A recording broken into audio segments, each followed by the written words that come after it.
Welcome back to the deep dive. So last time we were navigating the fourth bolgia, looking at those soothsayers, forced to always look backward. That whole theme of twisted perspectives. Right, a really powerful image. Definitely. And today we're pushing forward into the 21st canto of Inferno. And I think this one holds some, well, maybe surprising lessons for our own lives, our own journeys. I think you're right. Yeah, so picture this. Dante and Virgil, they're entering the fifth bolgia now. Eighth circle still. Okay. And it's grim. Think boiling black pitch, like tar. And overseeing it all, demons, the Malebranche they're called, armed with these nasty-looking hooks. Oof. And who's suffering in the pitch? These are the barrators. Basically corrupt officials, people who bought and sold public offices for profit. Ah, okay. Selling influence, abusing public trust. That sounds depressingly familiar, even today. Exactly. It's a timeless kind of corruption, unfortunately. The abuse of power for personal gain. That image, the boiling pitch, it's so strong, so visceral, but something really shifts in this canto, doesn't it? The whole tone changes. It does. It becomes almost darkly comic. Grotesque, even. The language gets rougher, coarser. Why does Dante do that? It feels like a sudden swerve. It's actually quite deliberate. He's matching the style to the substance, you could say. The low, degraded nature of this particular sin and this sort of crude nature of the demons themselves. Is reflected in the language. Precisely. It shows his incredible range as a poet, adapting his style so completely. Some might even say it foreshadows, like modern writers using different voices and styles. That makes sense. It drags the reader down into the muck with them, almost. And then amidst all this demonic squalor, we get this really detailed description of the Arsenal of Venice. Shipbuilding, repairs, all this frantic activity. It feels a bit out of place. It does seem random at first, doesn't it? But it's actually a fascinating moment. It's one of the few times Dante gives us such a vivid snapshot of the contemporary industrial world. He uses that real-world image of boiling pitch used for caulking ships to make the infernal punishment, well, more concrete. It grounds the horror in something his readers would have actually seen or known about. It makes it tangible. Ah, okay. So it connects the otherworldly punishment to the everyday world of work and industry. That's clever. Very.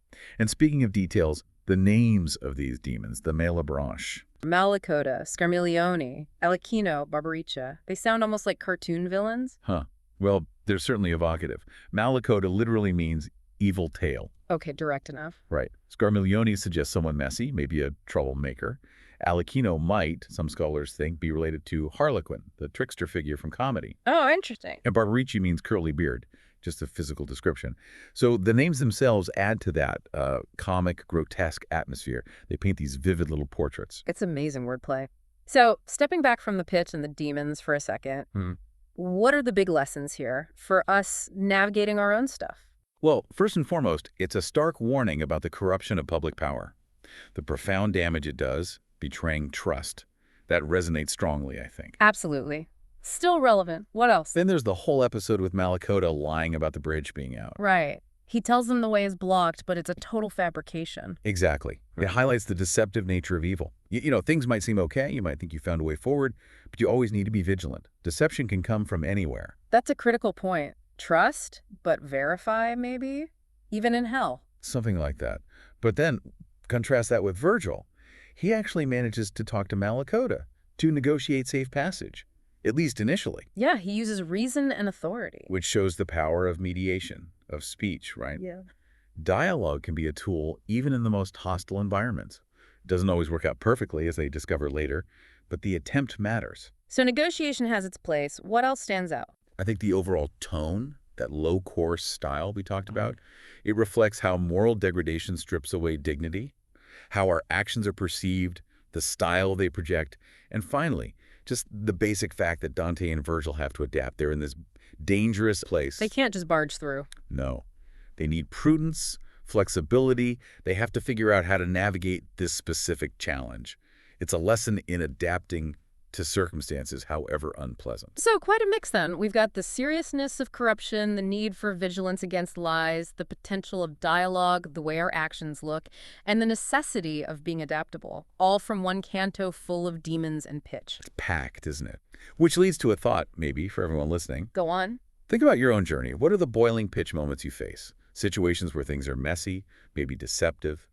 How do you tell when to negotiate, like Virgil tries to, and when maybe? confrontation or finding another path is the only way? When do you need to adapt? That's a really potent question to sit with. How do we navigate those sticky, potentially treacherous situations in our own lives? Food for thought. Hmm.